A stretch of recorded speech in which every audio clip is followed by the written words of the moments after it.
Va ora in onda Zoom, il drive time in mezzo ai fatti con Antonino Danna.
Grazie Natalia, buonasera a te, buon lavoro amiche e amici miei, ma non dall'avventura, buonasera, siete sulle magiche onde di Radio Libertà, questo è Zoom, il drive time in mezzo ai fatti, io sono Antonino Danna e questa è la puntata numero 1216 di oggi, mercoledì 17 giugno 2026, cominciamo la nostra trasmissione, vi ricordo date il sangue in ospedale, serve sempre.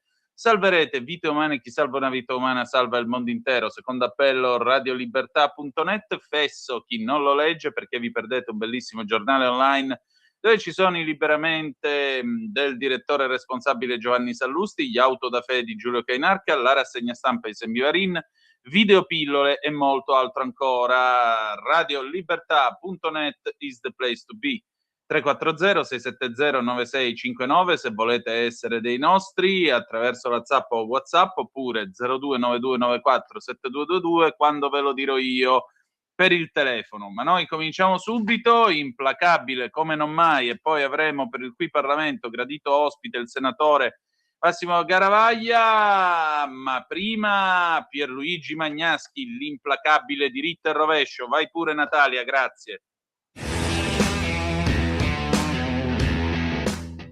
Riccardo Muti è di gran lunga il più bravo direttore d'orchestra italiano e uno dei migliori al mondo. Dirige le sue orchestre non stando solo attento alle complesse partiture, ma cercando sempre di realizzare il profondo feeling dei vari brani musicali, operistici o sinfonici che essi siano. Ad esempio, nello scorso 2 giugno, in occasione della Festa della Repubblica, Muti ha riunito al Pala de André di Ravenna, la sua città adottiva, anche se lui si ritiene orgogliosamente e culturalmente napoletano, ha radunato, dicevo, ben 1546 coristi che sono venuti da tutte le parti d'Italia per far loro cantare Fratelli d'Italia, cioè il canto degli italiani, insomma l'inno nazionale di Goffredo Mameli. Muti, insomma, ha rovesciato la moda tipicamente americana di far cantare l'inno nazionale da una persona sola. Muti, infatti, ritiene che una massa di coristi, specie in questo caso, ha una forza che una persona sola non può avere, per brava che essa sia. Non è detto che l'America abbia sempre ragione, anzi.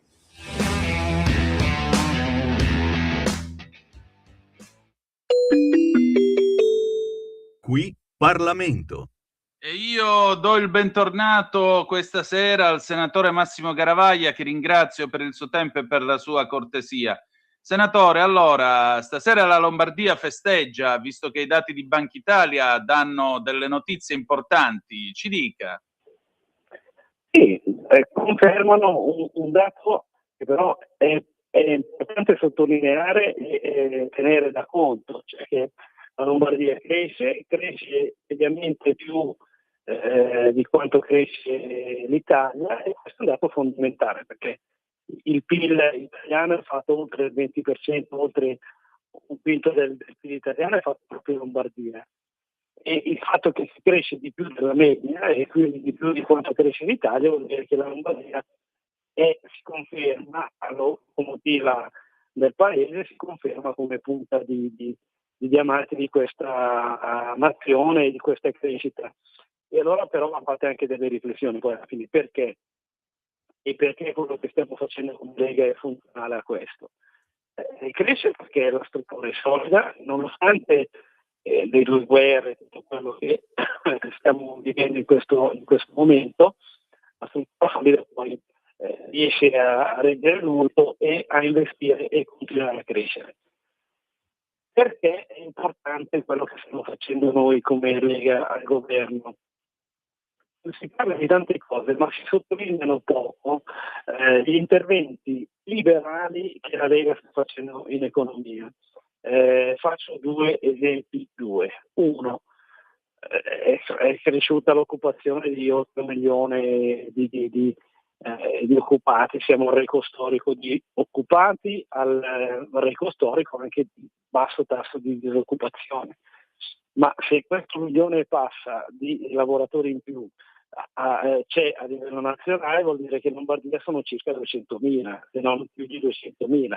Quindi intanto ci sono 200.000 famiglie che hanno un occupato in più, e questo è un dato importantissimo. Come mai? Una delle motivazioni più semplici, ma proprio inoppugnabile, è stata la stretta al reddito di cittadinanza. Anziché dare i soldi per stare a casa, noi si dice andate a lavorare, come previsto dalla Costituzione. L'articolo 4 della Costituzione, che tutti seguono solo per il comma e non la seconda parte, c'è il diritto al lavoro, ma c'è anche il dovere di contribuire al benessere della nazione. Ecco, il risultato è questo.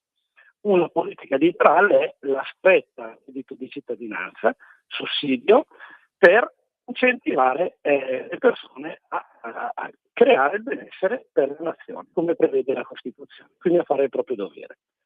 2, in particolare per le imprese, invece di regole cervellotiche e anche costose, pensiamo al mitico super bonus 200 miliardi, solo quest'anno paghiamo una rata di 45 miliardi, giusto per capirci.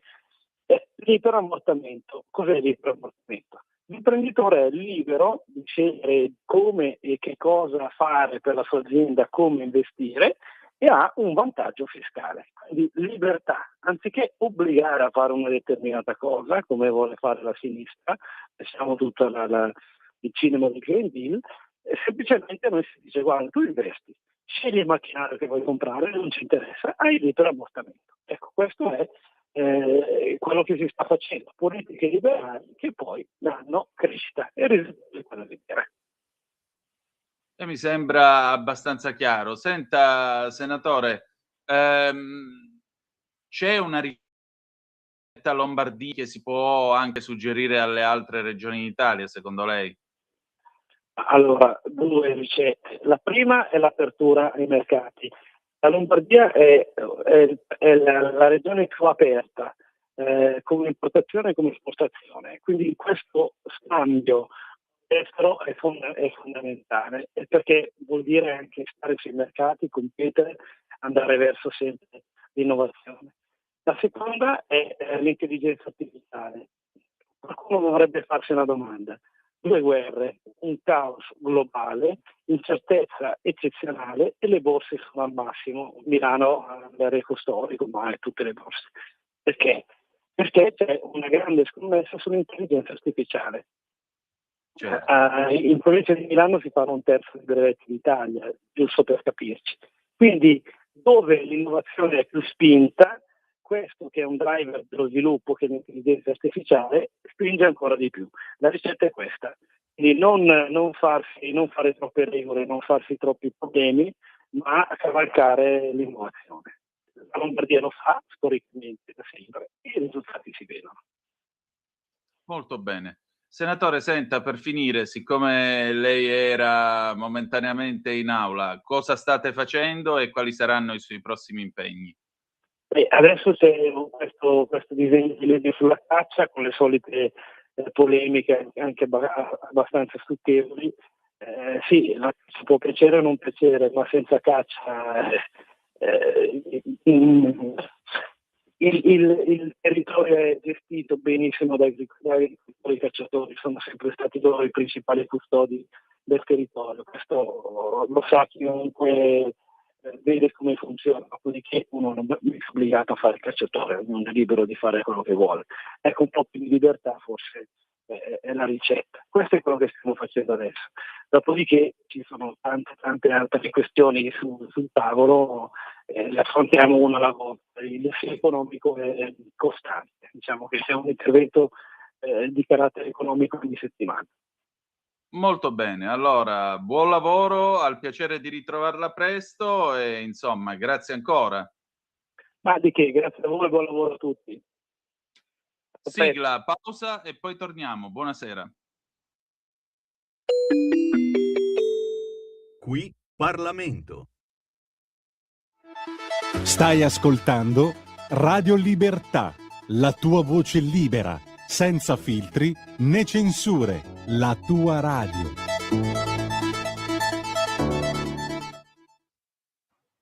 Lo amiamo perché ci offre sempre le cose più buone e naturali. Linea Alberto Acerbis. Problemi respiratori, tosse, raffreddore, tosse secca, tosse grassa.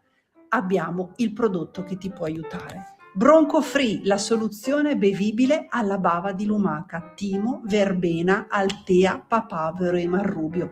Un insieme di erbe e di prodotti che aiutano a sciogliere il catarro e a favorirne l'espettorazione in maniera naturale. La tosse è un meccanismo espulsivo naturale che il nostro organismo mette in atto quando all'interno delle nostre vie respiratorie entrano virus, entrano batteri, entrano sostanze che il nostro organismo ritiene dannose.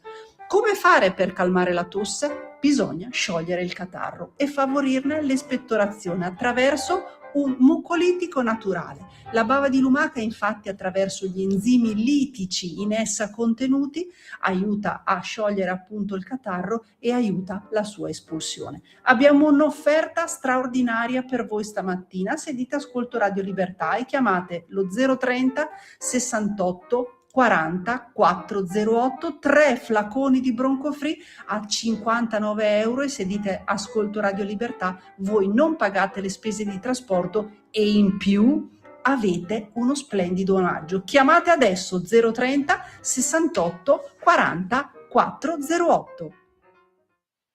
Di nuovo a te la linea, Antonino. Grazie Natalia. Allora, adesso noi riprendiamo la linea, sono le 18, 31 minuti e 51 secondi sulle magiche onde di Radio Libertà. Antonino Danna al microfono con voi per questa puntata numero 1216 di Zoom di oggi, mercoledì 17 di giugno.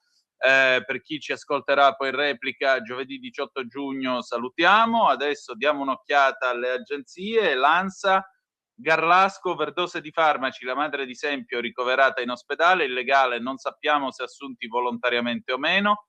Axios, i mediatori Iran-USA valutano di anticipare la firma forse oggi. Ecco il testo integrale in 14 punti del memorandum USA-Iran, poi vedremo qual è. Il summit del G7 a Evian, Meloni soddisfatta, convergenze non scontate sono un'ottima notizia. E poi ancora riattivato un binario, Rete Ferroviaria Italiana, graduale ripresa della circolazione per l'alta velocità sulla linea Milano-Bologna. Vediamo allora, diamo queste due notizie.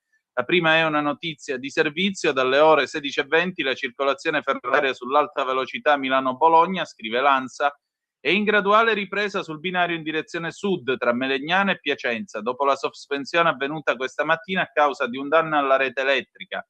Lo fa sapere Rete Ferroviaria Italiana in una nota. I tecnici di RFI, viene spiegato, sono intervenuti tempestivamente e hanno riattivato uno dei binari. Andiamo a vedere allora Viaggiatreno, vediamo se c'è qualche notizia.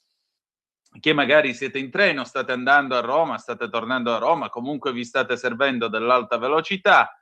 Vediamo di darvi qualche aggiornamento in tempo reale, vediamo un po', ecco qua. Dunque, abbiamo questo aggiornamento: linea alta velocità Milano-Bologna, circolazione rallentata dalle ore 17 per verifiche tecniche alla linea elettrica. Aggiornamento delle ore 17, la circolazione è rallentata per verifiche tecniche alla linea elettrica tra Milano Rogoredo e Piacenza. I treni dell'alta velocità sono instradati sulla linea convenzionale, possono registrare un maggior tempo di percorrenza fino a 60 minuti.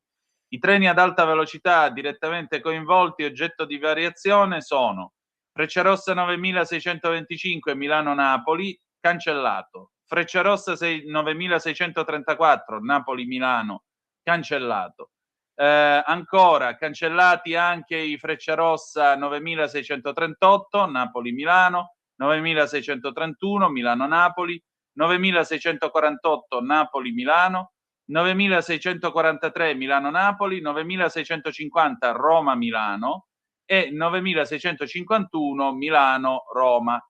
Poi c'è tutto un elenco di Frecciarossa che potete verificare su viaggiatreno.it, poi andate anche su italotreno.com se viaggiate con l'Italo e troverete tutti gli altri treni che sono interessati da queste verifiche che attualmente sono in corso tra Milano e Piacenza. Per quanto riguarda la guerra, vediamo questo memorandum in 14 punti tra gli Stati Uniti e l'Iran, cessazione immediata e permanente della guerra su tutti i fronti, incluso il Libano, rispetto del reciproco di sovranità territoriale, accordo entro 60 giorni, prorogabile previo consenso reciproco. Gli Stati Uniti, subito dopo la firma di questo memorandum, revocano il blocco navale e impediscono qualsiasi interferenza o ostacolo nei confronti della Repubblica Islamica dell'Iran, ripristinando il traffico marittimo alla piena capacità entro un massimo dei 30 giorni. Gli Stati Uniti si impegnano inoltre a ritirare le proprie forze dalle aree circostanti entro 30 giorni dalla conclusione dell'accordo finale. Quindi non ci sono pedaggi. Punto 5. La Repubblica dell'Iran adotta immediatamente misure per garantire che il traffico tra Golfo Persico e Mar d'Oman, entrambe le direzioni, torni entro 30 giorni dai livelli precedenti la guerra, tenendo conto della necessità di rimuovere ostacoli tecnici e neutralizzare le mine. Poi, punto 6, finanziamenti da parte degli Stati Uniti per almeno 300 miliardi di dollari per riabilitazione e sviluppo economico della Repubblica dell'Iran. Il meccanismo d'attuazione di tale piano sarà definito entro 60 giorni come parte dell'accordo finale. Punto 7. Fine di tutte le sanzioni imposte alla Repubblica dell'Iran, incluse le risoluzioni del Consiglio di sicurezza delle Nazioni Unite e le decisioni del Consiglio dei governatori dell'Agenzia internazionale per l'energia atomica, tutte le sanzioni unilaterali statunitensi primarie e secondarie. Punto 8. La Repubblica Islamica ribadisce che non produrrà mai armi nucleari. Iran e Stati Uniti concordano che il destino del materiale arricchito e tutte le altre questioni nucleari saranno adeguatamente affrontate nell'accordo finale. Articolo 9. Mantengono lo status quo. L'Iran manterrà invariato il proprio programma nucleare. Gli Stati Uniti non imporranno nuove sanzioni né rafforzeranno la propria presenza militare nella regione. Punto 10. Gli Stati Uniti, dopo questa firma, fanno sì che il Dipartimento del Tesoro statunitense rilasci deroghe per l'esportazione di petrolio greggio iraniano, prodotti petrolchimici e derivati, nonché tutti i servizi connessi, inclusi bancari, assicurativi e di trasporto. Se gli americani non hanno calato le brache, poco ci manca. Punto 11. Sbloccare e rendere pienamente disponibili i fondi e beni della Repubblica Islamica dell'Iran attualmente congelati o soggetti a restrizioni. Bella figura di niente. Punto 12. Iran e Stati Uniti concordano che sarà istituito un meccanismo di attuazione per supervisionare l'applicazione efficace e il rispetto futuro dell'accordo finale. Poi ancora 14, l'accordo finale sarà approvato mediante una risoluzione vincolante del Consiglio di sicurezza delle Nazioni Unite.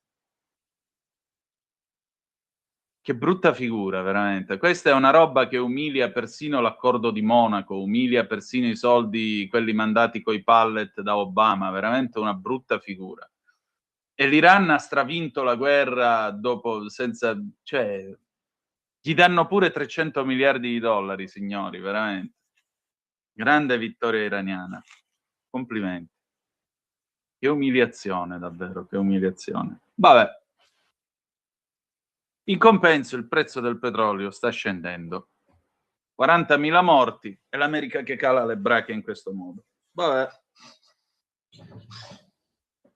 Mala tempora currunt. Adesso andiamo invece a occuparci di libri. Con noi Anna Maria De Luca, libri di arte, libri sui delitti, libri sulla mindfulness e molto altro. Vai pure Natalia. E anche questo giovedì è venuta a trovarci la nostra Anna Maria De Luca, che vi ricordo essere psicologa ed esperta di questioni relative alla scuola. Questa settimana parliamo di 4 libri molto interessanti. Silvio Ciappi, Pop Crime, spettacoli criminali e banalità del male, biblioteca, società. Poi abbiamo Psicologia del gusto, Mara Bellati, Martin Vallarino, Carocci, editore, nella collana Bussole. Poi abbiamo ancora Buonanotte di Cristina Marzano e Antonella Montano, esercizi per gestire e superare l'insonnia, Franco Angeli, editore. Sandra Mondini e Rossana Tadioli, neuropsicologia per la pratica clinica, anche qui Carocci editore, ma la collana è Tascabili Faber. E infine abbiamo un interessante volume, anch'esso edito da Franco Angeli editore, Christine Neff e Christopher Germer, Mindful Self-Compassion per il burnout, strumenti per ritrovare l'energia quando lo stress ha prosciugato ogni risorsa. Insomma, Anna, mi pare che questa settimana andiamo proprio a guardare il lato oscuro della psiche, cominciando con Pop Crime. Sì, buongiorno a tutti, buongiorno a tutti. Ben trovata. Grazie, sono libri molto diversi ma che hanno come filo conduttore la mente umana, no? Quindi è un viaggio attraverso questi 5 libri, appunto molto diversi, però accomunati da un filo sottile, cioè tutti parlano di come funziona la mente umana, di come sentiamo, percepiamo, soffriamo e come possiamo stare meglio.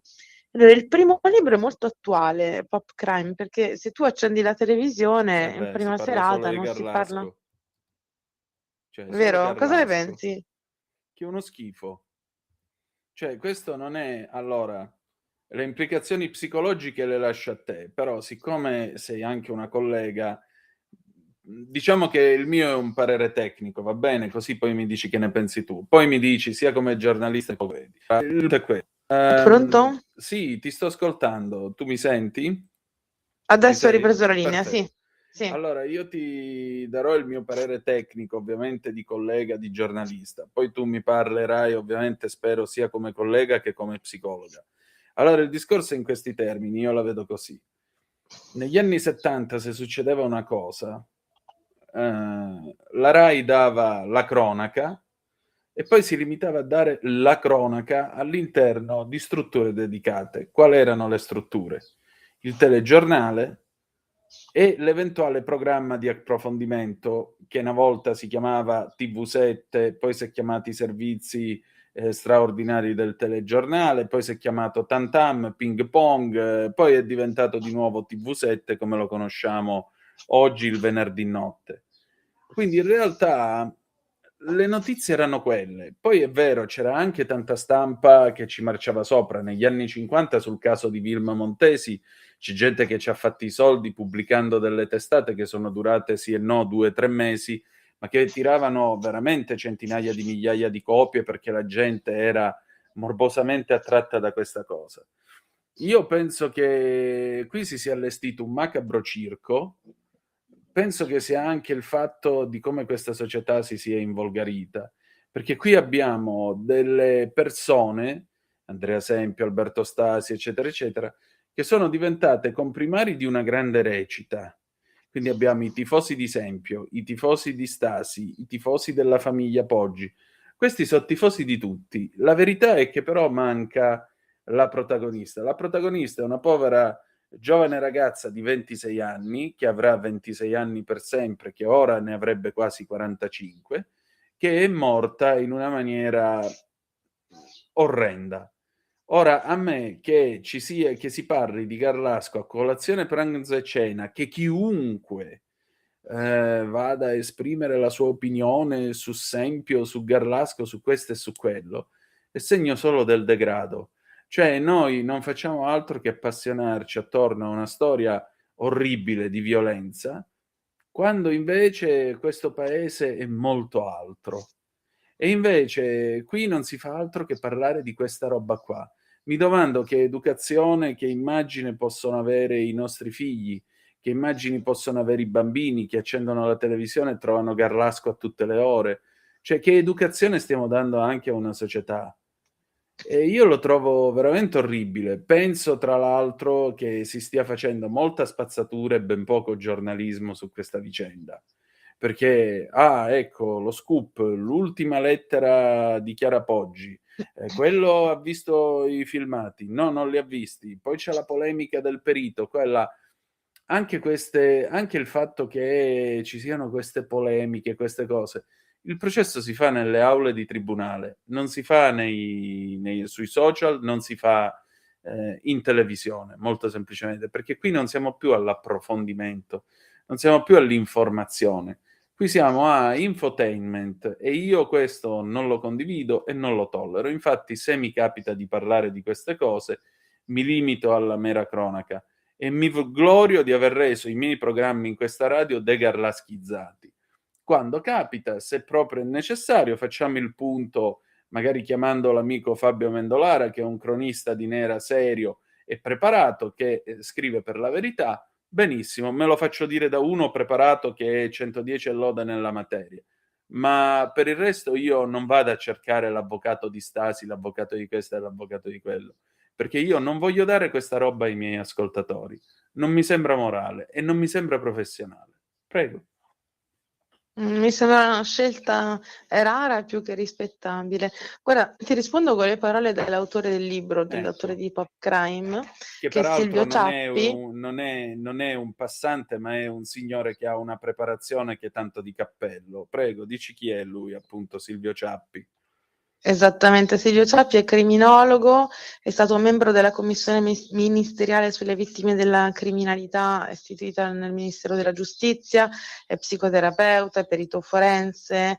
Pensa che lui è stato anche consulente della commissione parlamentare d'inchiesta sulla morte di David Rossi, il manager del Monte dei Paschi, ti ricordi? Sì. Povero Rossi, sì. E poi è stato giudice onorario diverse volte. Insomma, è uno dei criminologi più esperti concretamente, nel senso non quelli che vediamo sempre in televisione. Lui fa nel lavoro, diciamo, non in televisione, ma lo fa con grande serietà. Ti leggo una parte che riguarda esattamente quello che stavi dicendo. Allora, si riferisce il capitolo si chiama Gnommeri. E si riferisce a Carlo Emilio Gadda, il grande Carlo Emilio Gadda. Certo. Allora dice: il mondo è ingarbugliato, intricata, a volte disconnessa è l'esistenza. Nel delitto passato e presente, istinto di vita e desiderio di morte si contaminano a vicenda, si deformano, tanto più quando si analizzano i dettagli che hanno preceduto o seguito un'azione violenta. E che cosa voglio dire? Che il mondo è complicato, no? Lui si riferisce a quel pasticciaccio brutto di via Merulana di Gadda, no? Dove il commissario Don Ciccio in Gravallo sembra dirci che non esiste una sola causa ai fenomeni che osserviamo, ma cause di cause, fino ad arrivare ad un groviglio di motivi che lui chiamava la depressione ciclonica nella coscienza del mondo, cioè un groviglio di motivi e di situazioni che poi generano svariate cose come il male. Quindi si tratta di temi talmente complessi che, come dici tu, è da irresponsabili parlarne senza avere la giusta preparazione. E infatti scrive Ciappi, c'è stato un tempo in cui a occuparsi anche di delitti erano intellettuali come Eco, Moravia, Pasolini, Calvino, Gadda, e poi vi erano gli specialisti del crimine, della psicologia, della sociologia criminale, che traevano da quei delitti considerazioni più generali di ordine clinico o sociale, ma se ne stavano rintanati nei loro studi a riflettere garbatamente e dolorosamente sui mali commessi dagli umani. Da tempo, invece, sedicenti criminologi si sono impossessati dei media. Sono in molti casi figure al confine tra intrattenitori televisivi e pseudopoliziotti investigativi, privi di seria preparazione accademica. Strillano in TV e sui social, azzardano diagnosi e prognosi televisive in spregio a ogni basilare deontologia professionale. Questi intrattenitori televisivi, travestiti da esperti, mancano delle qualità fondamentali cliniche per avvicinarsi al malfattore, al delinquente, alla vita che è andata storta. Molta gente parla senza aver mai incontrato le persone di cui parla, ma la conoscenza autentica del mondo si nutre dello sguardo, dell'intimità di un incontro, e spesso riceviamo più informazioni dal modo in cui la persona dice ciò che dice che da quel che dice.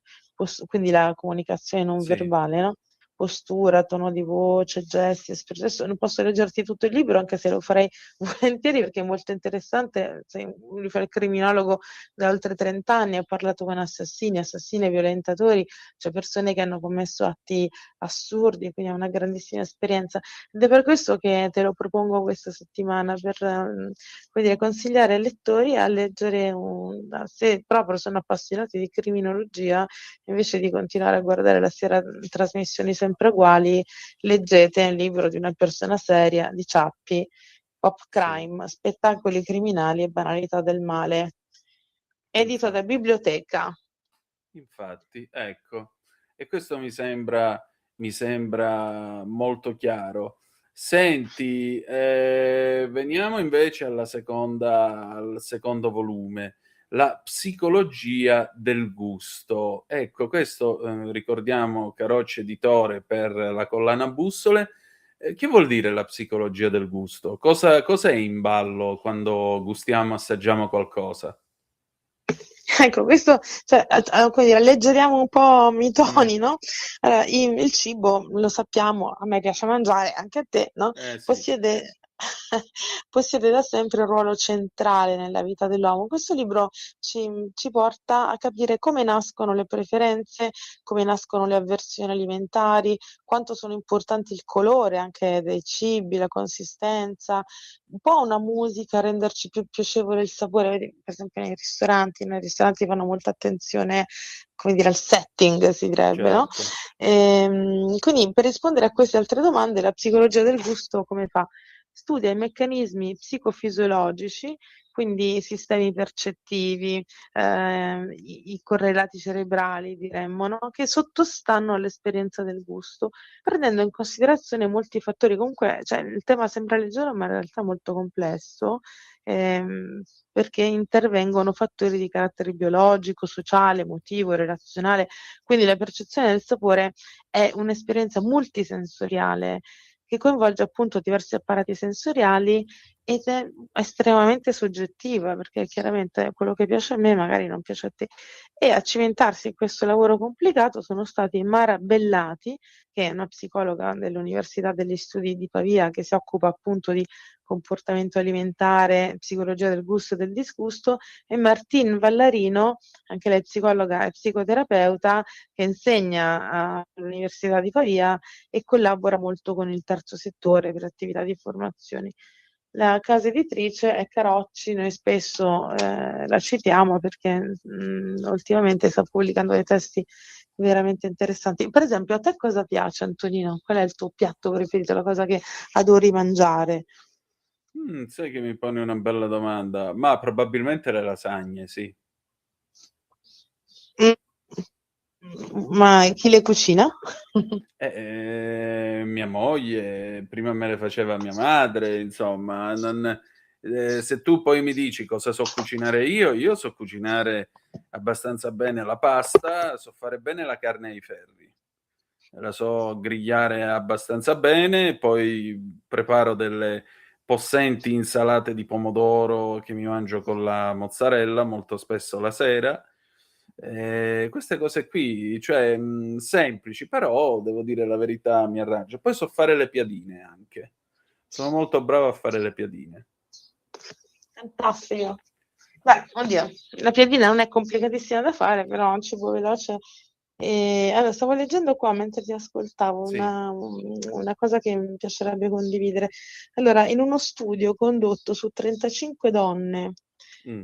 al fine di escludere l'assorbimento a livello intestinale della sostanza alcolica. Allora, qua parliamo dell'effetto aperitivo, cioè che nella società del benessere iniziamo a mangiare non perché abbiamo fame, non perché sono esaurite le risorse energetiche o perché è ora di pranzo o di cena, ma per abitudine, per consuetudine, cioè, Sì, soprattutto a Milano, alle tue latitudini, c'è l'abitudine dell'aperitivo, no? infatti.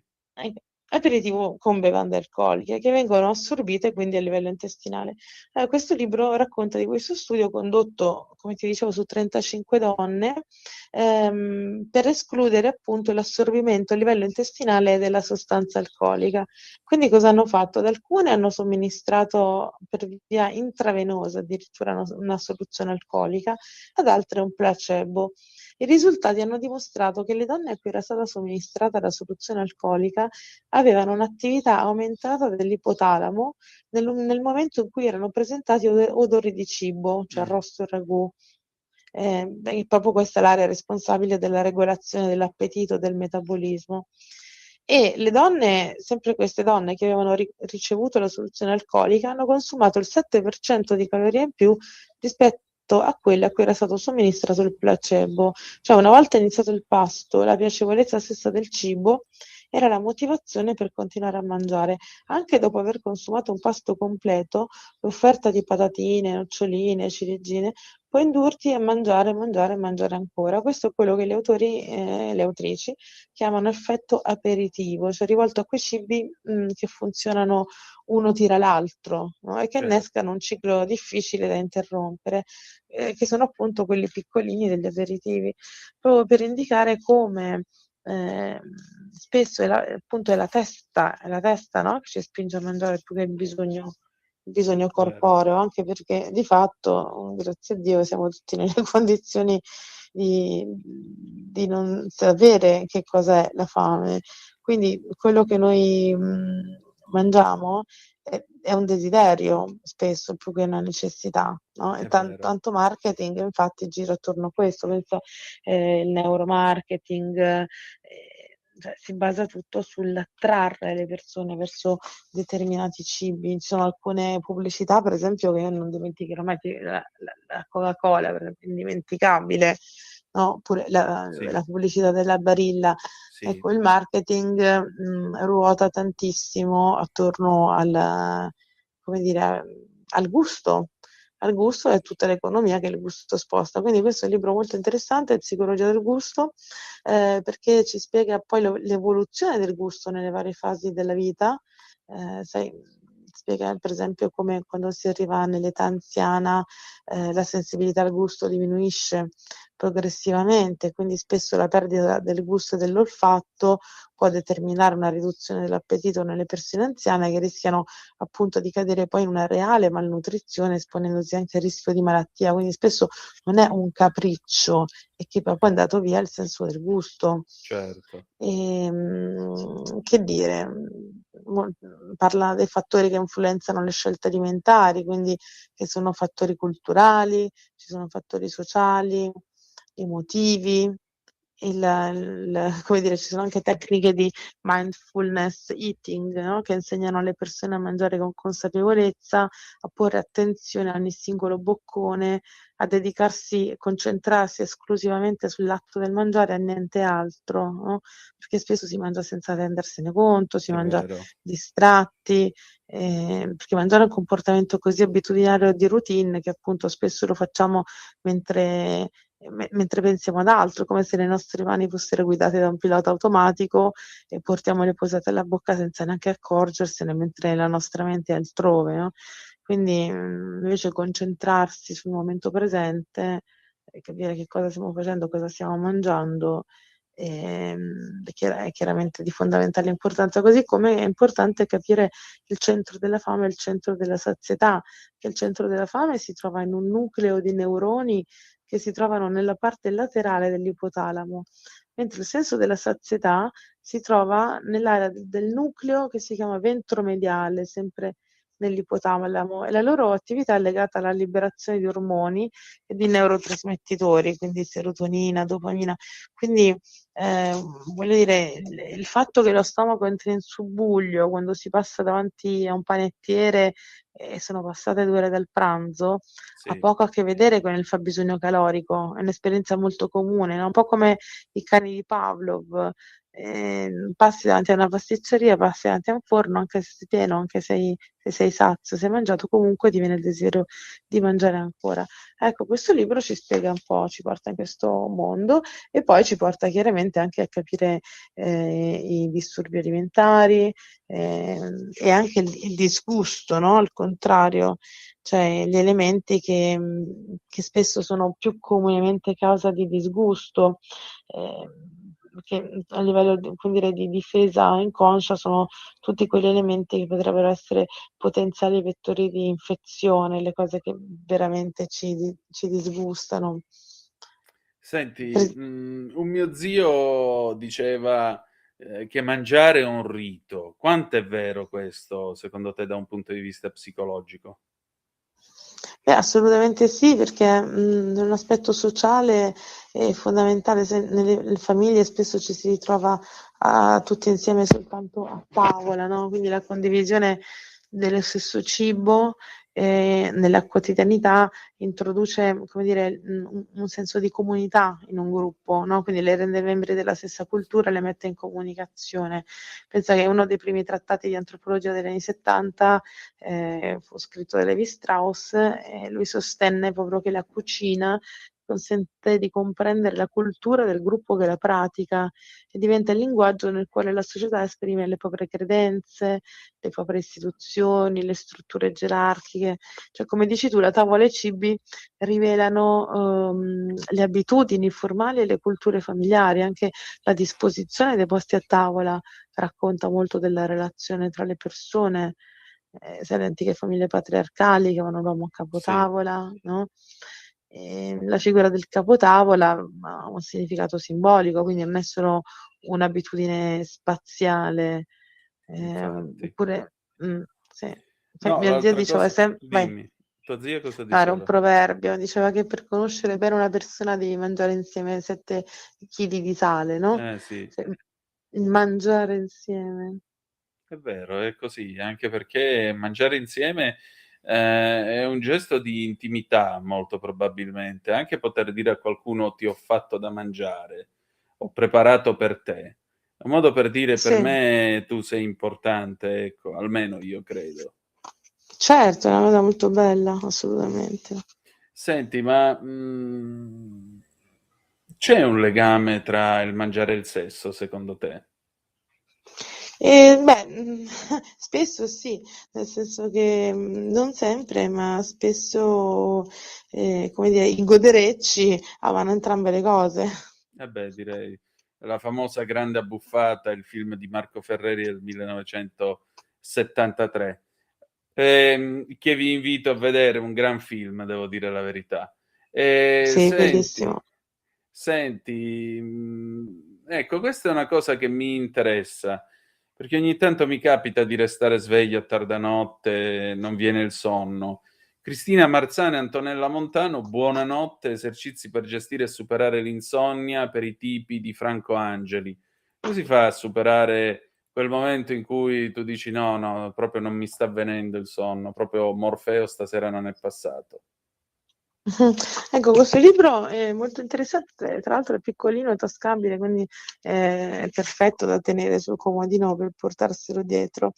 Allora, è abbastanza sorprendente perché smonta alcuni luoghi comuni, no? Soprattutto una delle cose che accade frequentemente è pensare che tutti i problemi diurni siano dovuti all'insonnia. Mm.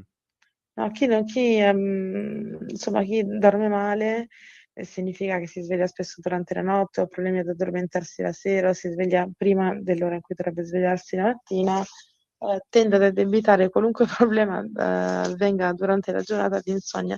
Questo già è come dire, un atteggiamento disfunzionale che reitera l'insonnia.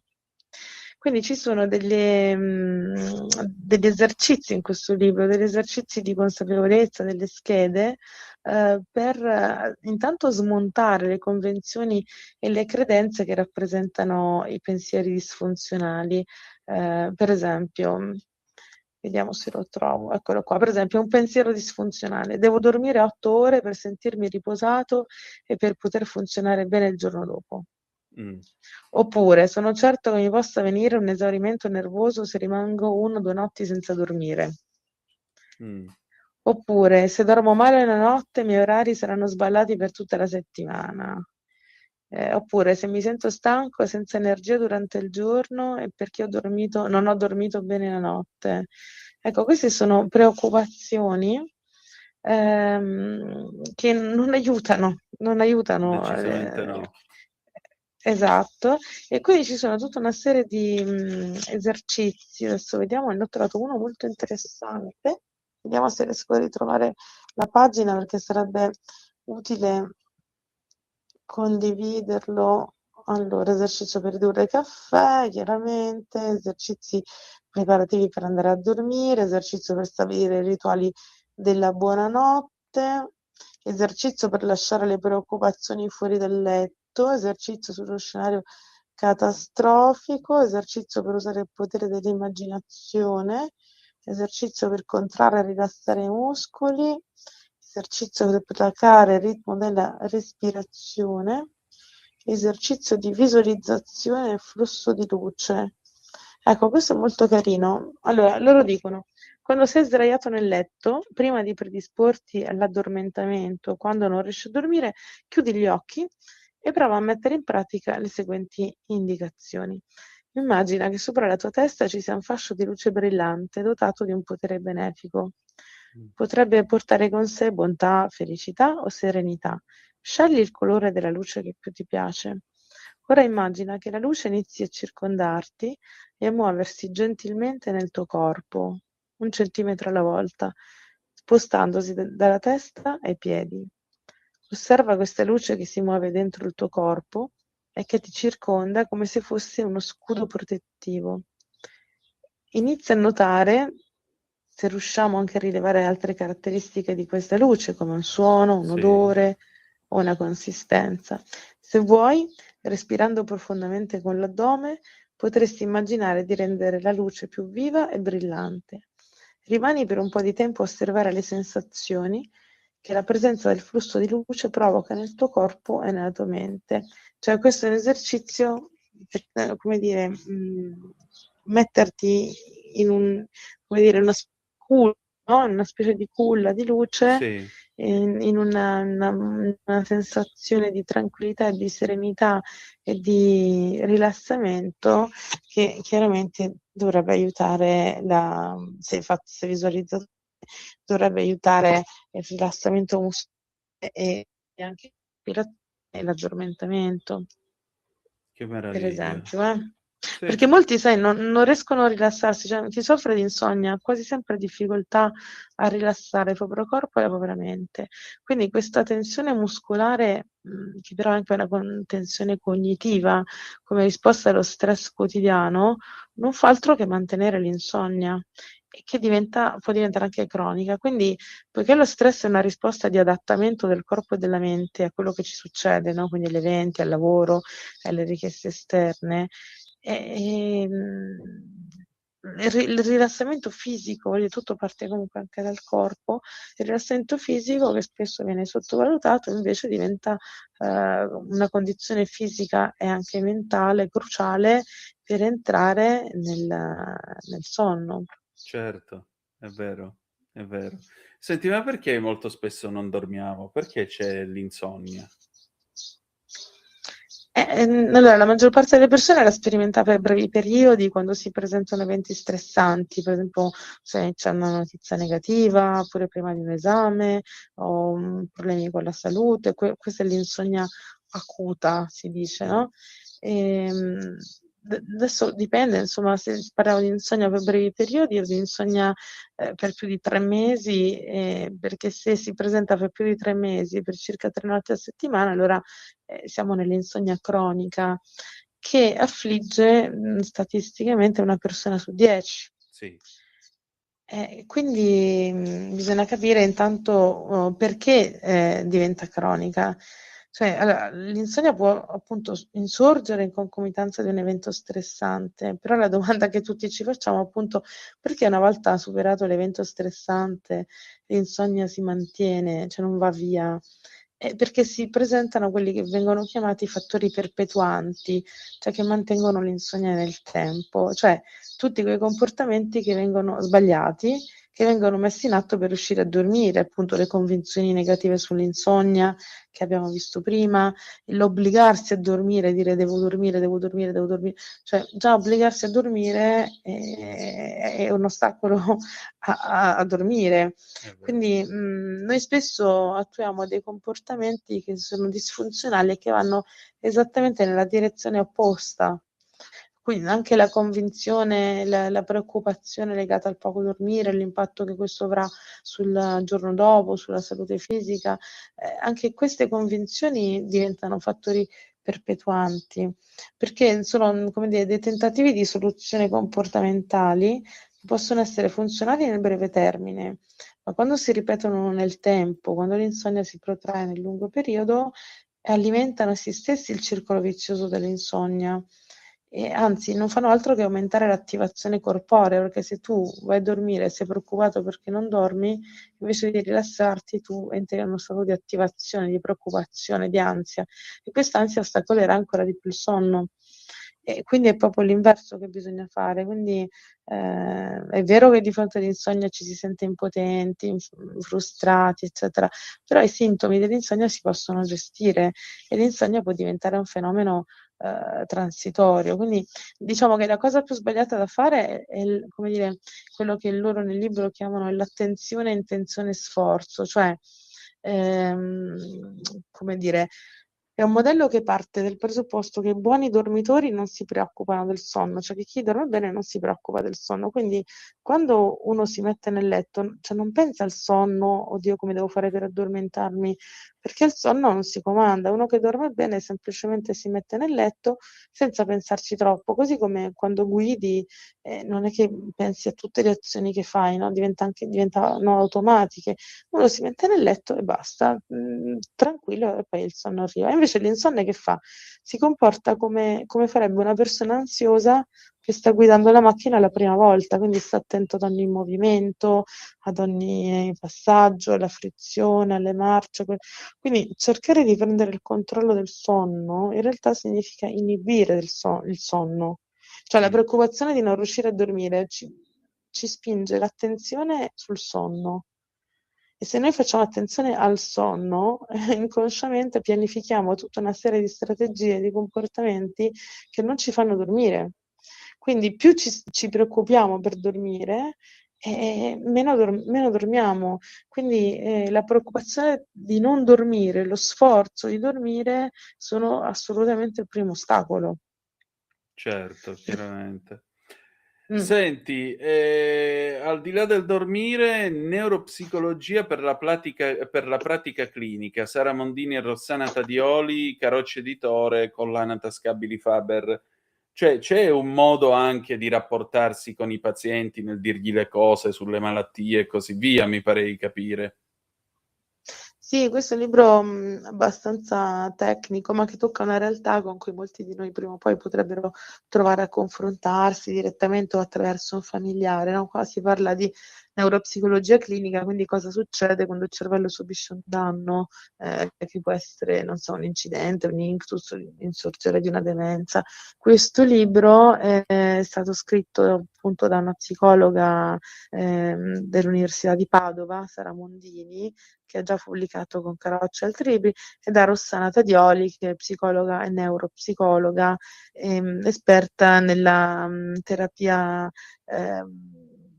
come dire, improntata sulla compassione, si direbbe in italiano, insegna in vari master in neuropsicologia, eccetera. E quindi in sostanza questo testo cosa fa? Affronta 3 grandi cerebrolesioni acquisite, quindi il trauma cranico, disturbi cerebrovascolari come l'ictus e le demenze. Per ognuna per ognuno di loro illustra quali sono i sintomi cognitivi ed emotivi, quali sono i cambiamenti nella vita quotidiana della persona, ma anche di chi si prende cura della persona, il cosiddetto caregiver, no? Quindi è un libro che è molto utile per chi è accanto, per chi deve prendersi cura di pazienti, quindi sia nel caso di infermieri o di parenti, nel caso di familiari che hanno questo tipo di problemi. Perché chiaramente fare il caregiver è veramente, veramente un lavoro che dovrebbe essere anche tutelato e riconosciuto. Decisamente, Sì. decisamente. Ecco, ma in particolare secondo te qual è una delle capacità dei caregiver? Intanto cioè, per quanto riguarda le patologie generali degenerative, il ruolo del caregiver è fondamentale nella fase di esordio perché, nella valutazione, nella diagnosi dei disturbi neurocognitive sono essenziali le informazioni che vengono fornite dai familiari che vivono ogni giorno con la persona che ha questi disturbi e che quindi possono monitorare cosa succede, possono fornire descrizioni dettagliate dei cambiamenti cognitivi e comportamentali, del loro esordio, dell'evoluzione nel tempo. Quindi sono determinanti anche per i medici, proprio per il passaggio di informazioni, no? Perché sono le uniche persone che possono aiutare a capire cosa sta succedendo. Poi nella fase intermedia delle patologie degenerative il caregiver si trova a confrontarsi con un peso aggiunto, no? Quindi con un incremento del carico assistenziale, quindi con la necessità di dover gestire tutti questi disturbi cognitivi e comportamentali. E questo è un periodo di grandissimo stress per il caregiver che deve supportare la persona, ma deve anche cercare di sopravvivere, no? Di tutelare in qualche modo la propria vita che comunque deve andare avanti, non può essere come dire, totalmente vuotata. Quindi in questa fase, diciamo, intermedia è importantissimo che queste figure assistenziali, che siano badanti, che siano familiari, che siano infermieri, si facciano anche aiutare loro stessi per consentire, per avere una gestione del carico più equilibrato. Infatti diventa importante in questi casi ricorrere a interventi di supporto psicologico, sia individuale che di gruppo, no? Penso per esempio alle esperienze dei caffè Alzheimer dove le persone vicino alle persone con Alzheimer possono confrontarsi, darsi suggerimenti, quindi sono interventi che possono aiutare il caregiver a comprendere anche le proprie difficoltà. Poi nella fase avanzata delle patologie degenerative, il caregiver si trova a svolgere un ruolo di cura, quindi la tutela della persona, quindi spesso viene identificato come amministratore di sostegno, tutore, deve prendere decisioni importanti, come per esempio di trasferire un paziente in una struttura residenziale, un RSA, dove potrebbe avere come dire, una risposta migliore ai bisogni medico-assistenziali. Insomma, è un carico veramente grande quello dei caregiver. Capito, è vero, è così. Ed è una cosa che puoi fare solo se hai un forte coinvolgimento personale e morale.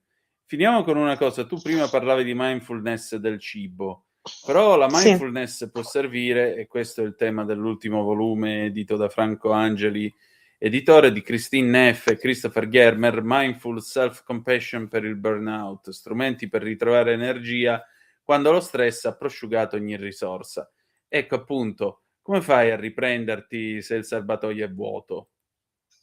Allora, guarda, Christine Neff è un personaggio chiave, che lei è una insegnante dell'Università del Texas, insegna a Austin, e lei è stata proprio la pioniera nel campo della self-compassion, e quindi grazie a lei si è diffusa nel mondo. Infatti è considerata una delle delle ricercatrici più influenti nella psicologia contemporanea.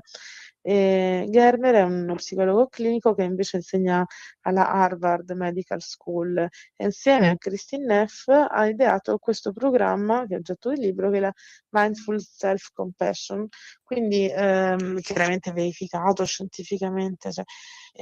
Allora, di che cosa stiamo parlando?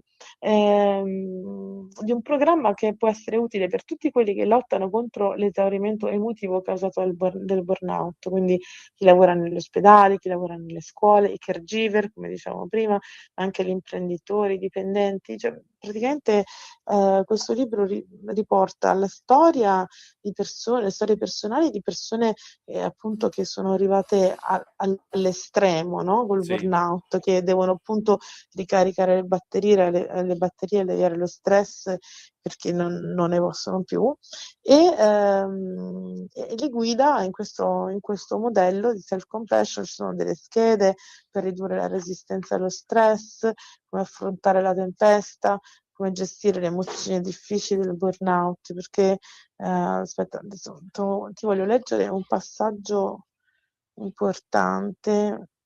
Allora, dice: potresti non riuscire nemmeno a ricordare come sia cominciato questo lento svuotamento. Il burnout può compromettere la memoria e le funzioni cognitive, fino a rendere tutto confuso e indistinto. Quando un insegnante di scuola superiore, esausto dopo il passaggio forzato alla didattica online durante la pandemia di Covid, è stato chiesto se ricordasse la grande nevicata del 2021, ha risposto: a dire il vero, non ricordo nulla dell'anno scorso. Quindi quando cominciamo a non ricordare più le cose, questo chiaramente è un effetto dello stress, no? Quindi fattori di stress legati al lavoro: carico eccessivo di lavoro, quando hai troppo da fare non riesci mai a metterti in pari, il lavoro è fisicamente e emotivamente sfiancante; mancanza di controllo, quando non puoi prendere decisioni in autonomia, gestire il tuo tempo, affrontare i problemi a modo tuo; aspettative poco chiare, quando non è chiaro cosa ci si aspetti da te o chi sia responsabile di cosa; scarse ricompense, quando il tuo lavoro è poco retribuito o non viene adeguatamente riconosciuto; senso di ingiustizia, quando la tua identità personale o culturale è marginalizzata o non rispettata, oppure le regole vengono applicate in modo diseguale; ambiente di lavoro disfunzionale, quando vivi situazioni di prevaricazione, controllo eccessivo, sabotaggio; mancanza di sostegno, quando ti senti isolato, privo di comunità o minacciato dall'insicurezza lavorativa; lavoro angosciante, quando il tuo lavoro è monotono, caotico, pericoloso o umiliante; e infine, ultimo punto, conflitto di valori, ciò che fai è in contrasto con i tuoi principi più profondi. Ognuna di queste condizioni può da sola condurre al burnout, ma nella maggior parte dei casi il problema nasce da una combinazione di fattori. Quindi questo è proprio l'inizio, no? Quindi l'identificare come si chiama quello che provi, quello che senti. Cioè, molti stanno male e non sanno perché, no? Identificare il burnout è sicuramente il primo passo. Poi la self-compassion non è autocommiserazione, non è egoismo, non è narcisismo, non è debolezza, non indebolisce la motivazione, ma come dire, il tuo corpo sa quando sei in burnout, se lo spingi oltre il limite si ribella. A volte con un martellante mal di testa, con una stanchezza opprimente, con lo stomaco in subbuglio, a volte con tutte e tre insieme. Quindi quando questi altri sintomi fisici si presentano ogni giorno, potresti chiederti come il tuo stesso corpo possa voltarti le spalle così crudelmente proprio quando hai più bisogno che ti sostenga per portare a termine le tue attività. Per quanto possa sembrare difficile crederlo, sto leggendo pagina 51, il tuo corpo sta in realtà cercando di proteggerti. Fin dalla comparsa dell'essere umano sulla Terra, il nostro organismo si affida a un raffinato meccanismo di autoconservazione che ci permette di sopravvivere. E il libro spiega anche perché appunto la fisiologia dello stress, come funziona, no? Quando il corpo ti lascia voi nei momenti X, nel momento in cui tu devi fare una cosa importante sul lavoro, quel giorno uno si ammala, per esempio, no? È un sistema di difesa. Però, incredibile veramente. Senti, c'è un modo, diciamo così, cotto e mangiato nel momento in cui senti proprio che non ce la fai più? Come fai a evitare lo shutdown del cervello? Come fa la mindfulness a tirarti fuori dai guai? È che quando la stanchezza e la frustrazione del burnout colpiscono, noi smettiamo di vedere le cose con chiarezza e siamo così impegnati a sopravvivere da perdere il contatto con ciò che proviamo, no? Non ci rendiamo più conto che siamo al limite delle nostre risorse. Quindi la mindfulness può aiutarci a recuperare chiarezza e prospettiva, cioè con la mindfulness impariamo a rivolgerci alla nostra esperienza nel momento presente, anche quando è dolorosa. Spesso le persone dicono: "Ah, ma già son così tanto impegnato che non posso avere il tempo di fare mindfulness", oppure, cioè inventiamo dei meccanismi per non farlo, no, per dire no. La Certo. mindfulness è proprio il contrario, cioè invece di ignorare le nostre emozioni o di lasciarci travolgerci dalle emozioni, con la mindfulness si trova equilibrio e prospettiva, perché intanto ci offre chiarezza, perché ci permette di essere consapevoli della nostra esperienza. Invece di filtrarla attraverso la lente del pensiero, i pensieri servono a rappresentare ciò che viviamo, cioè quindi creano un'immagine mentale di quello che accade per aiutarci a comprenderlo e quindi noi li proiettiamo nel passato oppure nel futuro per pianificare, spesso contengono dei giudizi che ci aiutano a stabilire se qualcosa è positivo o negativo, però non possono farci sperimentare la realtà in modo diretto. Cioè per esempio, se pensiamo a una pesca, no, noi possiamo usare il pensiero per immaginare la forma, il sapore, però non possiamo mangiare il pensiero di una pesca. Certo. Invece la mindfulness ti permette di fare l'esperienza diretta, quindi di percepire il contatto, la vista, il profumo, il gusto.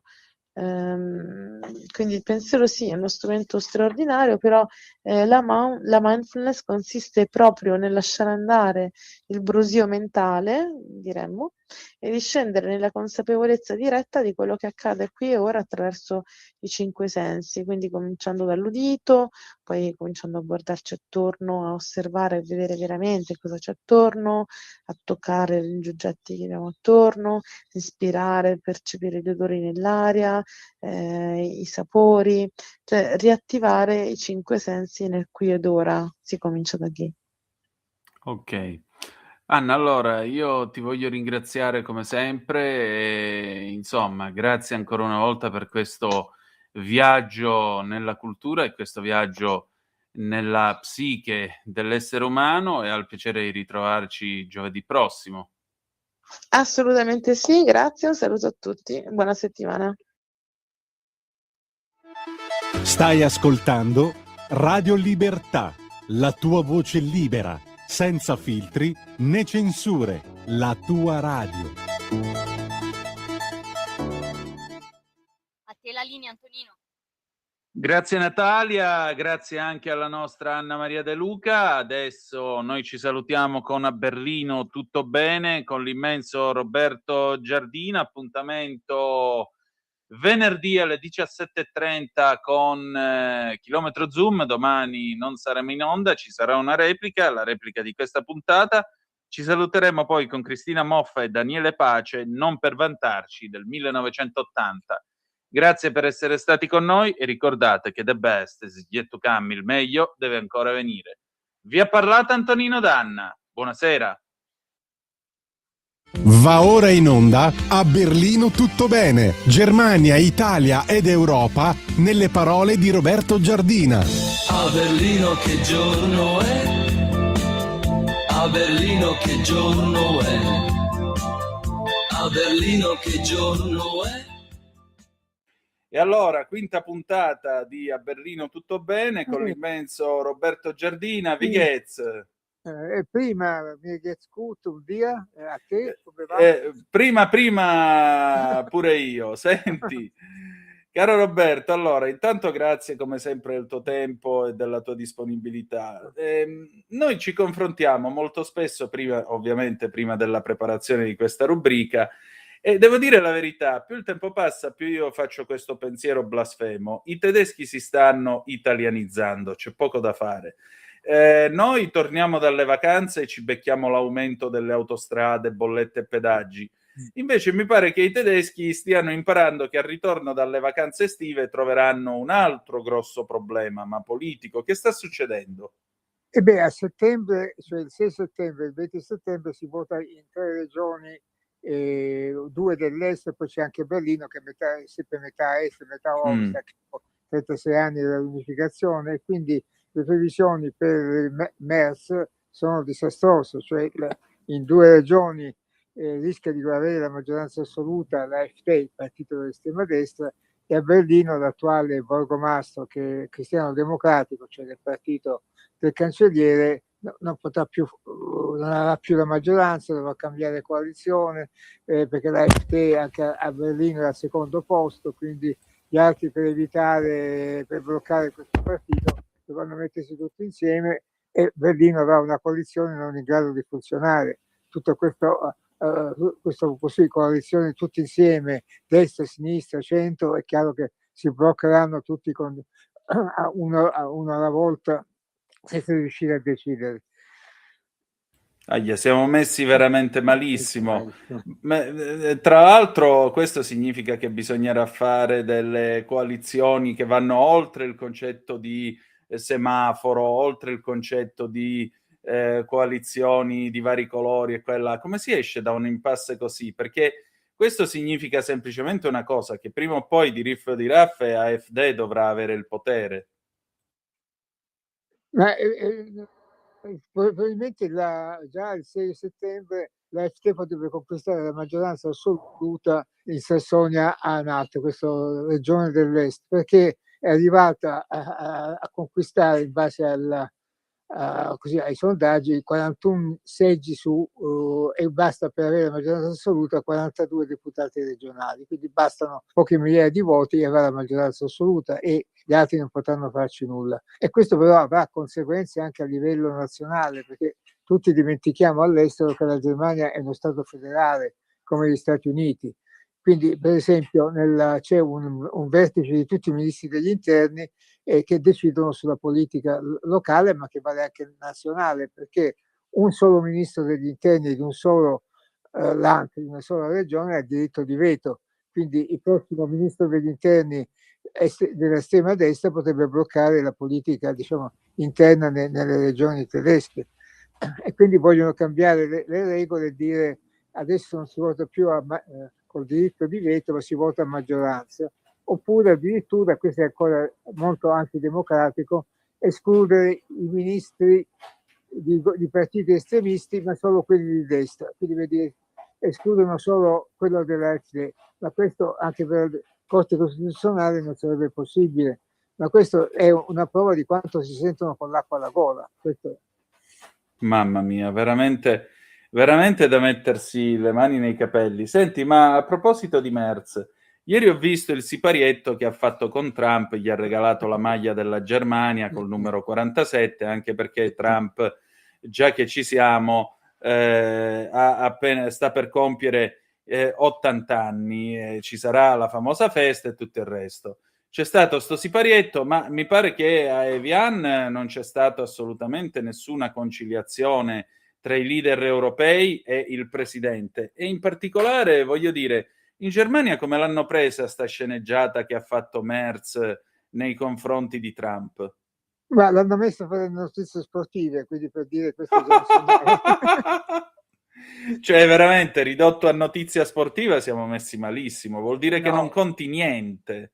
No, perché anche appunto Merz vuole presentare come leader dell'Europa, così in duello con Macron, però in realtà è un duello fra due perdenti, sia Macron che Merz. Se si votasse domani verrebbero buttati fuori, uno dalla cancelleria, l'altro dall'Eliseo, quindi in realtà è una leadership di deboli, e certamente Merz non riesce a conquistare, diciamo, la guida del continente, anche perché poi parlando di armi, purtroppo la Francia ha la bomba atomica e la Germania no, ancora no, perché ci pensano pensano anche loro di averla, ma insomma è tutto molto problematico. E poi bisogna anche dire che Merz è lui che ha proposto per primo di far entrare subito l'Ucraina nell'Unione Europea, sia pure come membro honoris causa, cioè partecipa agli vertici ma senza voto, ma questo è il primo passo. E caso strano, 2 giorni fa al SEGREF, che è il telegiornale del secondo canale pubblico, l'inviata a Kiev ha osato dire quello che l'Italia, se lo dici, passi per putiniano, dicendo sì, va bene, ma questo è un gesto simbolico perché ci vorranno ancora anni, probabilmente un paio di decenni, prima che l'Ucraina sia in grado di entrare in Europa in base ai parametri che dovrebbe avere. Ha detto anche, ha osato dire, è un paese molto corrotto, e questo, se lo diciamo in Italia, passi veramente per un filo russo, stalinista addirittura.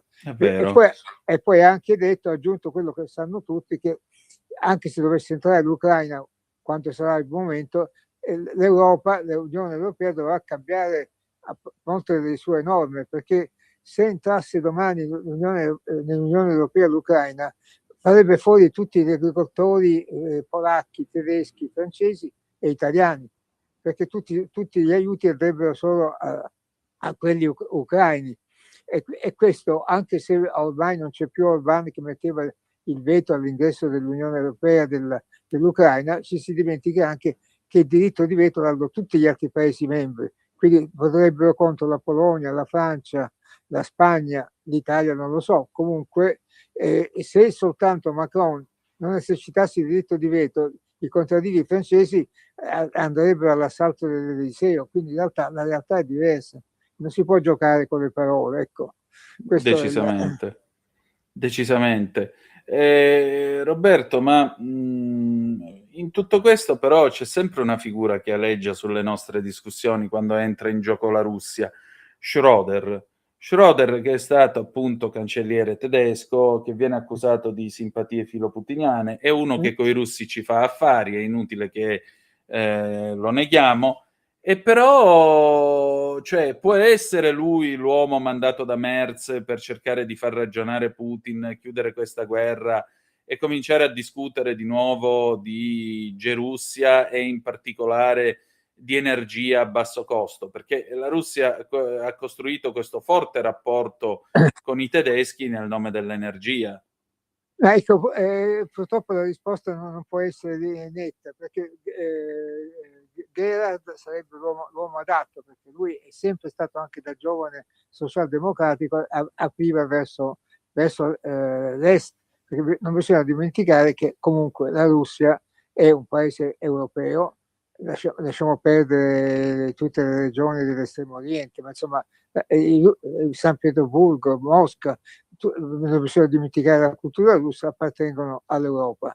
E dopo la caduta del muro si sperava in un futuro di pace, senza più muri, senza più cortine di ferro, e l'avvicinamento fra la Russia e l'Europa occidentale avanzava. Poi purtroppo la politica di questa spinta dagli Stati Uniti di fare avanzare la NATO verso est ha finito per rovinare per far dimenticare ogni speranza di pace per il futuro. Però anche quel progetto che di Schröder, cioè il gasdotto del Baltico, era un progetto, diciamo, giusto, perché si evitava di dipendere dai gasdotti che passano per la Romania, per la Polonia e per l'Ucraina, e si pensava 20 anni fa, in caso di guerra verranno bloccati, come adesso è avvenuto.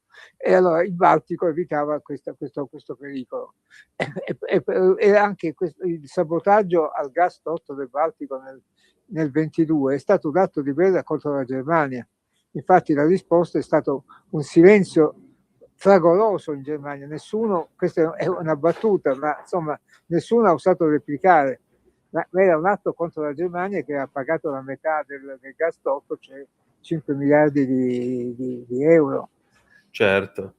Senti, in tutto questo la guerra sembra essere giunta quantomeno a uno stop e ci sarà da sminare lo stretto di Hormuz. La Germania, come abbiamo detto, aveva già mandato il Fulda, un suo cacciamine, noi ne abbiamo già mandati 2. Ecco, insomma, cosa pensiamo di piluccare noi e loro nello stretto di Hormuz, ammesso che Trump ci faccia fare qualcosa?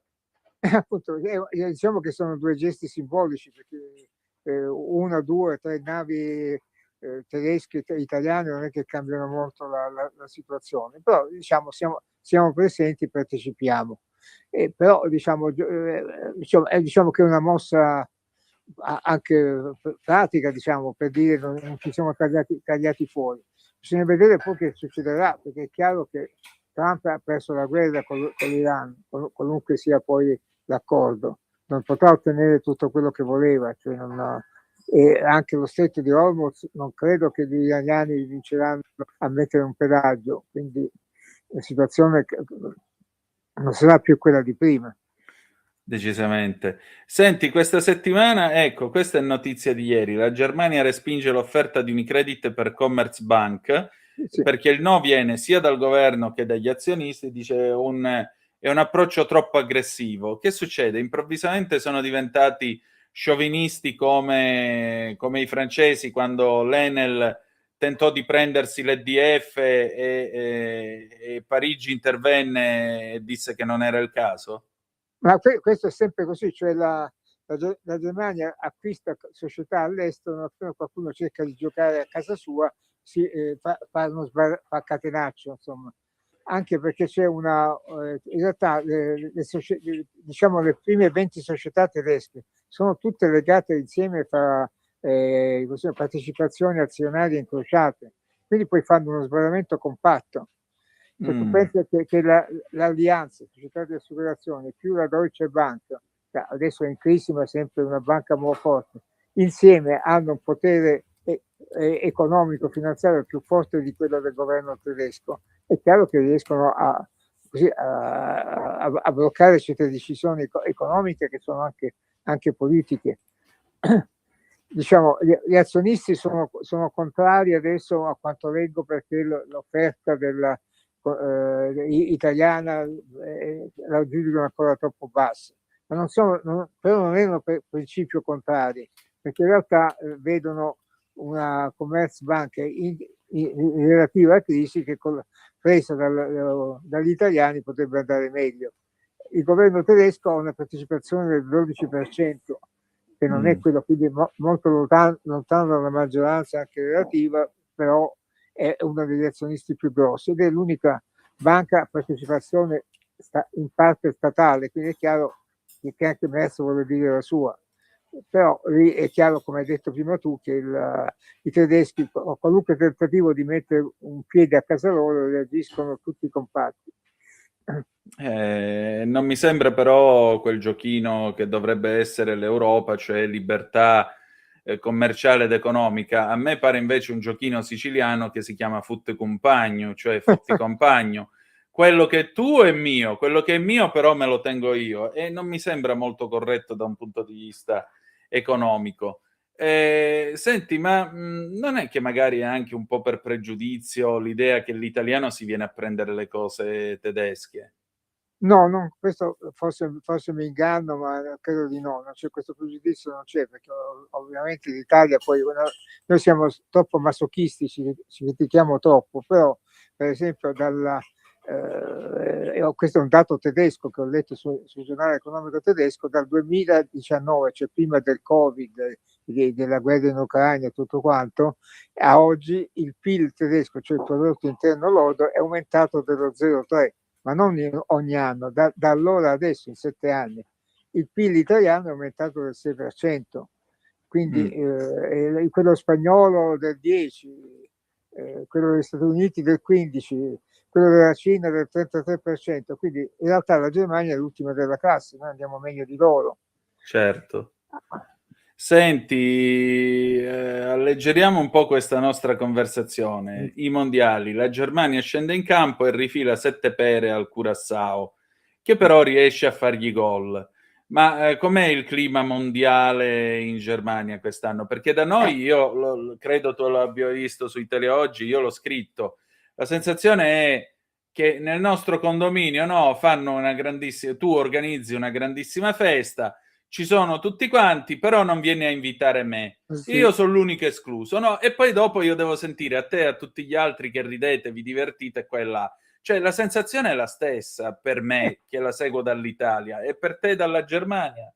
Io la Germania immagino sono anche un esulo. Io ho visto la partita, naturalmente, questa della Germania contro loro dicono Curacao, io dico Curaçao, va bene.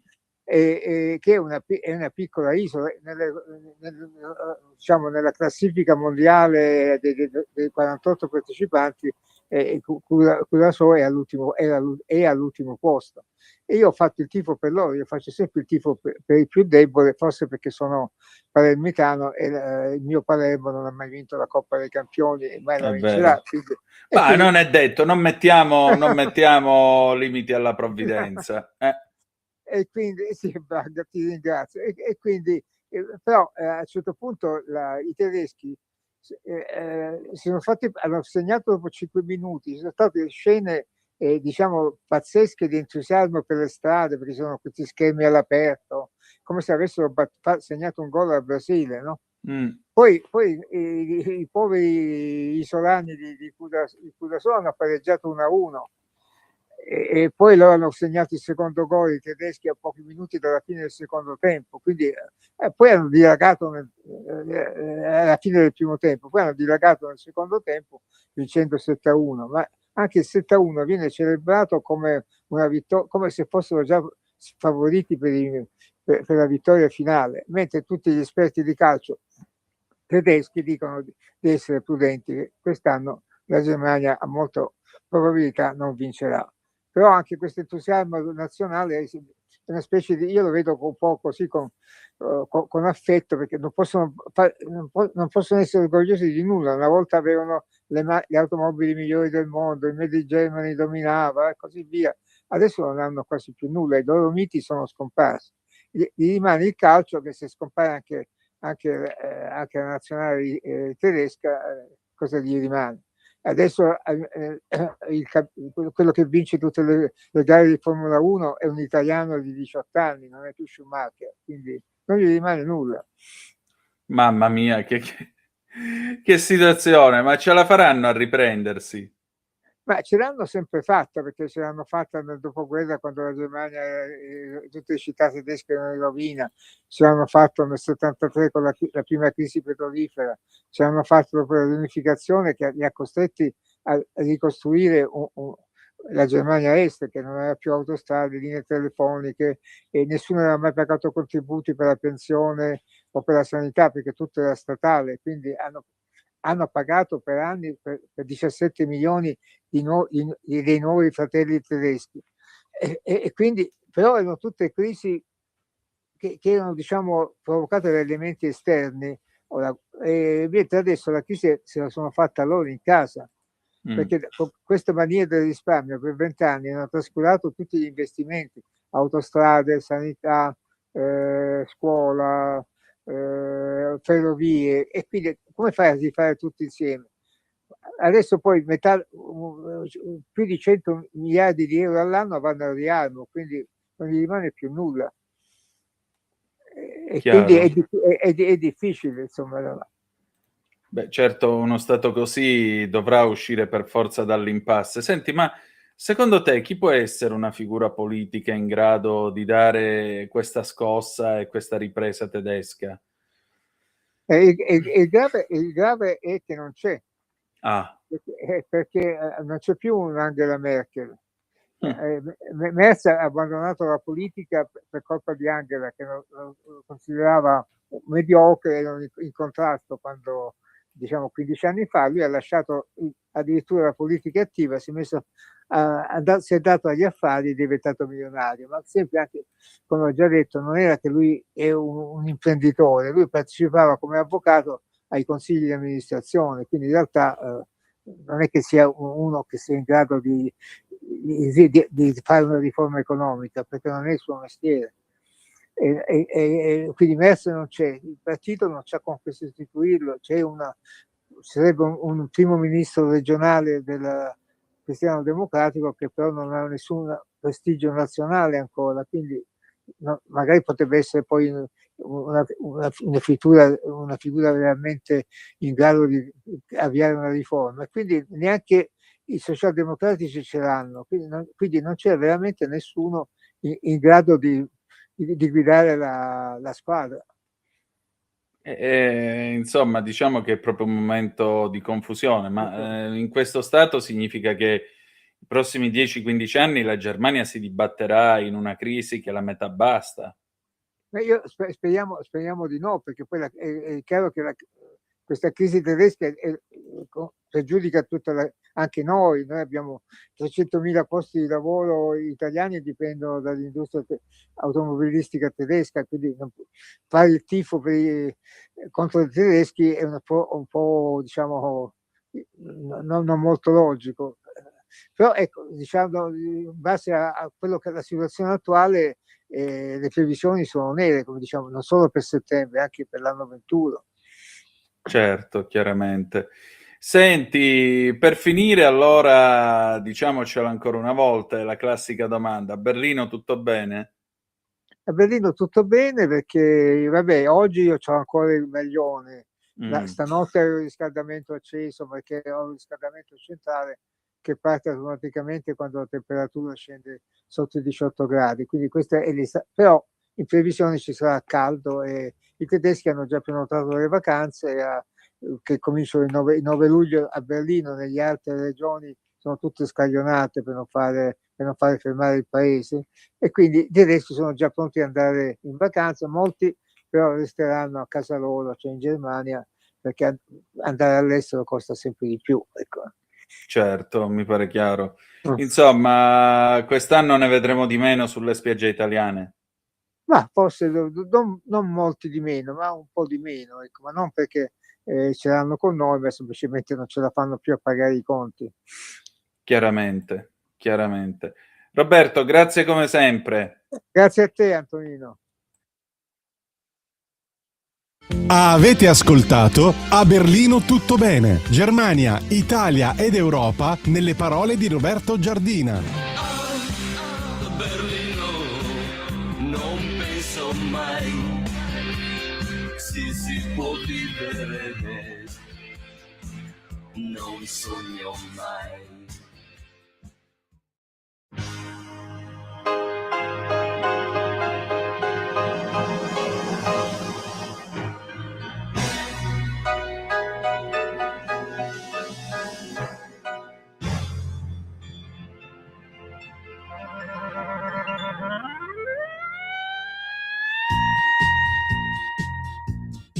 Non per vantarmi, ma si dà il caso che io sia matto e vi do subito l'avviso. Non per vantarmi, ma è una giornata che è così bella e poi mi sento innamorata. Non per vantarci, ma noi l'amore ci piace farlo ancora con in mano il fiore. Lasciate stare che col progresso si può finire tutti quanti dentro il cesso. Forse siamo rimasti indietro, vogliate perdonarci, non per vantarci.